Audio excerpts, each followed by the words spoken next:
Imagine being killed by something you put in your morning coffee. Not poisoned, not tricked, but physically crushed, drowned, and suffocated by it. Now imagine that nobody was ever truly held accountable, and the city of Boston smelled like the crime scene for decades afterward.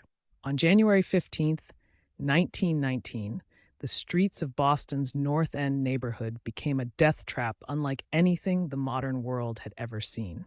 A wave of molasses, 40 feet high and traveling at 35 miles per hour, swallowed an entire city block whole. Buildings were torn from their foundations.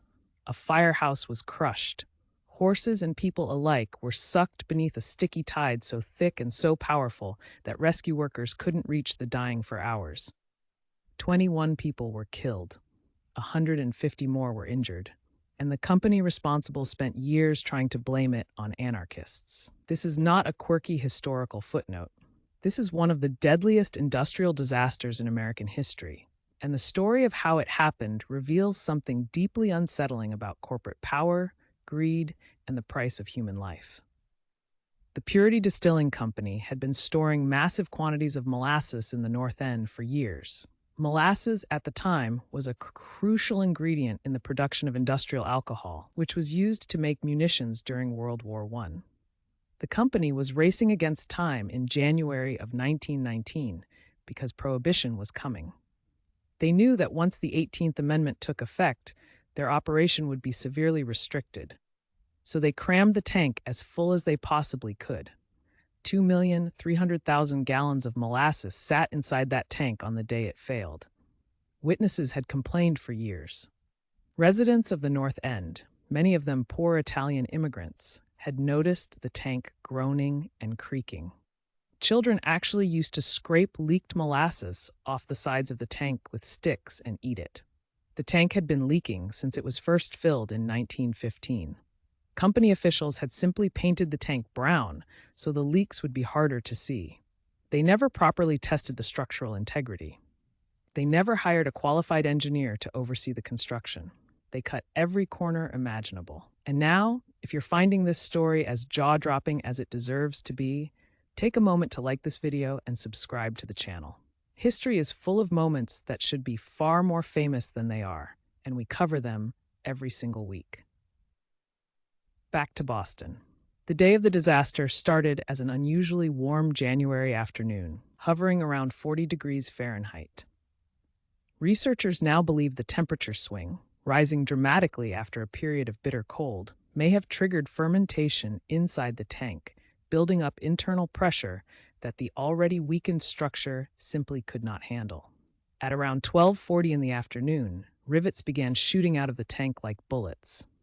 Eyewitnesses said they heard a sound like machine gun fire just before the entire structure gave way. The wave that followed defied imagination. 2 million gallons of molasses doesn't just spill, it moves. It has mass and momentum and a terrifying viscosity that traps everything it touches.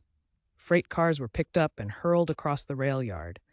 The elevated railway structure nearby was twisted and partially destroyed. Buildings were lifted off their foundations and carried down the street. The firehouse on Commercial Street, where several firefighters had just sat down to lunch, was obliterated. Lieutenant Patrick Joint managed to escape through a window moments before the building was crushed. The rescue operation was a nightmare. Workers waded into molasses that came up to their hips, trying to reach screaming victims while the syrup hardened around them. Horses that hadn't been killed outright were so deeply mired that they had to be shot where they stood. The Red Cross and the Boston police set up a makeshift morgue. Bodies were found buried under debris, coated in a brown film so thick that identifying them was enormously difficult. The legal battle that followed was almost as dramatic as the disaster itself. The United States Industrial Alcohol Company, which owned Purity Distilling, immediately claimed that the tank had been bombed by anarchist saboteurs. This was a calculated move. In 1919, anarchist violence was a genuine and widespread fear in America, and the company hoped to use that fear as a shield. Investigators found zero evidence of any explosion, but the company pushed the narrative anyway, hoping to avoid accountability.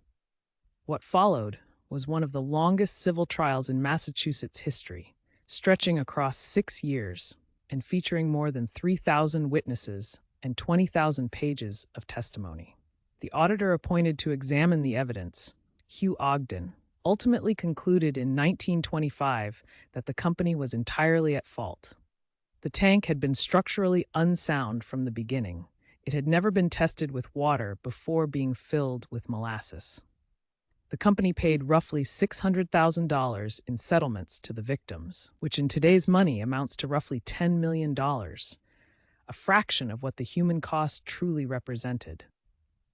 The legacy of the Great Molasses Flood reaches further than most people realize.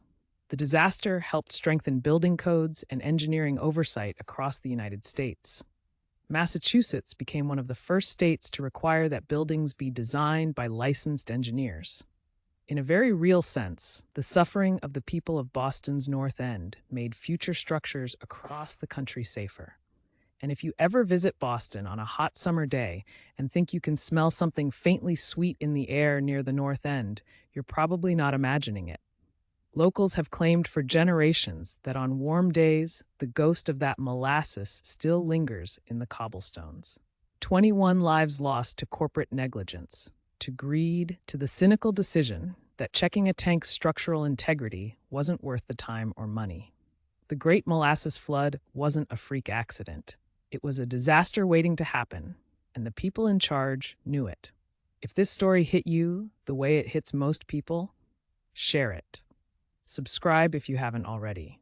History doesn't always look the way we expect it to, and sometimes the most important lessons come wrapped in the most unbelievable packages. We'll see you in the next one.